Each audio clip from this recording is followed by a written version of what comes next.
आज हम कबीर और उनकी पत्नी की अद्भुत कहानी सुनते हैं। कबीर, उनकी पत्नी बहुत सोचने वाली, बहुत ही प्यारी नारी थी। कबीर जैसे आदमी की ज़िंदगी में ही ऐसी नारी हो सकती है। कबीर की कीमत कोई आंक भी नहीं सकता। कहानी ये है कि कबीर को जो भी घर में आ जाए, और उनके घर सुबह से बहुत लोग आ जाते, उनकी मस्ती में हर कोई डूबना चाहता था, उनके आनंद में हर कोई भागीदार बनना चाहते थे। दूर दूर से लोग आते, सुबह से कीर्तन शुरू हो जाता, नाच गीत सब मदमस्त हो जाते। और कबीर का कहना था कि घर से कोई भूखे पेट न जाए। भोजन का वक्त हो जाता तो कबीर की आदत थी कि वो लोगों से कहते कि ऐसे ही मत चले जाना, अरे भोजन तो कर जाओ। जब आ ही गए, कभी 200 आदमी, कभी 300, कभी 500। गरीब कबीर की हैसियत ही कहाँ। बहुत मुश्किल से कपड़ा बुनते, कितना कपड़ा बुनते, और उस पैसे से भला कितना किसी का गुजारा करते। उधारी चढ़ती जाती। पत्नी बेटा बहुत परेशान।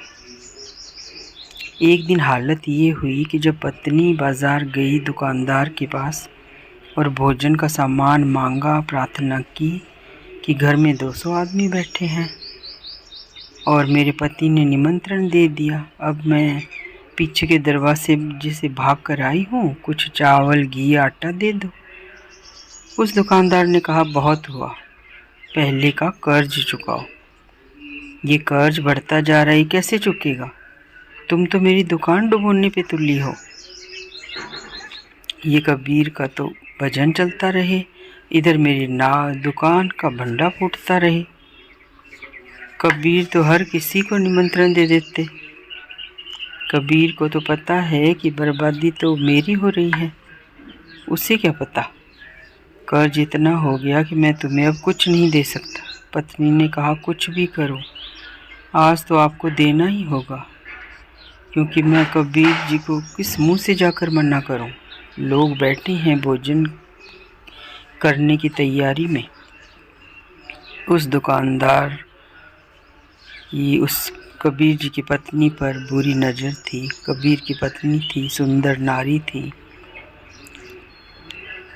कबीर जी की पत्नी अगर सुंदर नाम भी हो तो भी वो सुंदर रही होगी। जब कबीर का साथ मिला तो रूप निखर आया होगा। जहाँ 24 घंटे कबीर के आनंद की वर्षा हो, वहाँ कोई कुरूप कैसे रह सकता है। सुंदर थी, बहुत सुंदर थी। दुकानदार की नज़र बहुत दिन से थी और आज उसे मौका मिल गया कि आज इसको मौका मिल गया। उसने पत्नी से कहा कि अगर तेरी यही इच्छा है कि तू अनाज लेकर ही जाएगी तो तुझे एक काम करना होगा। आज रात तुम मेरे पास सोओगी और मैं तुम्हारा सारा कर्ज माफ़ कर दूंगा। पत्नी ने कहा, जैसी आपकी मर्जी, लेकिन भोजन तो मुझे कराना ही होगा। पत्नी आखिर कबीर की थी, कोई साधारण लौकिक साधु की पत्नी या नासाधारण स्त्री नहीं थी, कबीर की पत्नी थी। कबीर के योग्य ही ये बात थी। कबीर की पत्नी ने कहा, ठीक है, ये निपटारा हुआ, तूने पहले ही बता देता।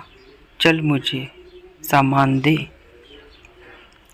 और मैं जाऊं और सांझ को मैं आ जाऊंगी।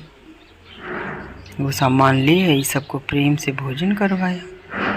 सांझ जैसे जैसे आने लगी, लेकिन बारिश आने लगी। वो सजी संवरी बैठी। कबीर जी ने पूछा, ऐसे सजी संवरी बैठी हो, क्या कहीं जाना है? उसने कहा, हाँ जाना है और ज़रूर जाना है, अब तुमसे क्या छिपाऊं। इसे कहते हैं प्रेम, तुमसे क्या छिपाना है।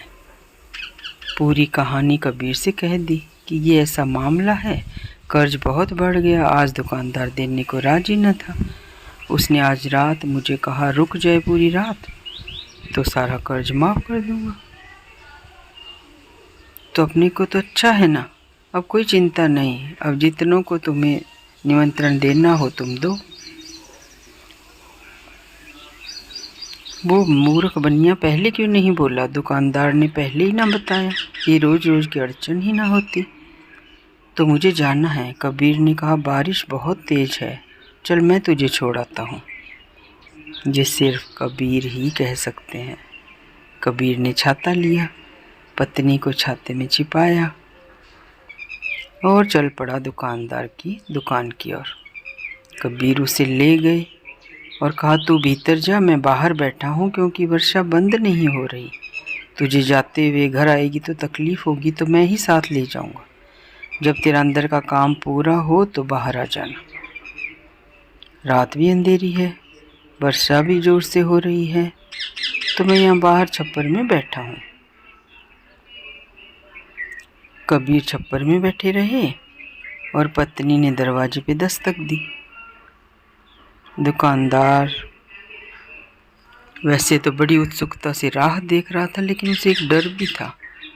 डर इसलिए कि पत्नी ने इतनी सहजता से हाँ भर दी थी कि उसे भरोसा ही नहीं हो रहा था कि एक बार भी उसने इनकार नहीं किया। ऐसे कोई सती सावित्री होती तो फौरन चप्पल निकाल कर मुझे धुन देती। तो ये तो इसने तो हाँ भर रखी है, तो उसकी घबराहट भी हो रही थी। तो दरवाजे पर दस्तक हुई और जब दुकानदार ने दरवाज़ा खोला, उसने दरवाज़ा खोला और पत्नी सामने खड़ी थी, सजी धजी। जो भी उसके पास सुंदर था वही पहन कर आई थी। घबरा गया दुकानदार, पसीने छूट गए। सोचा न था कि पत्नी कबीर जी की आ जाएगी, उसे अपनी आंखों पर भरोसा न हुआ।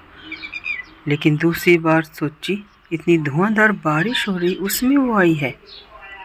और दुकानदार ने कहा कि तू आ गई, मुझे यकीन न था, और इतनी धुआंधार बारिश में ये क्या चमत्कार है?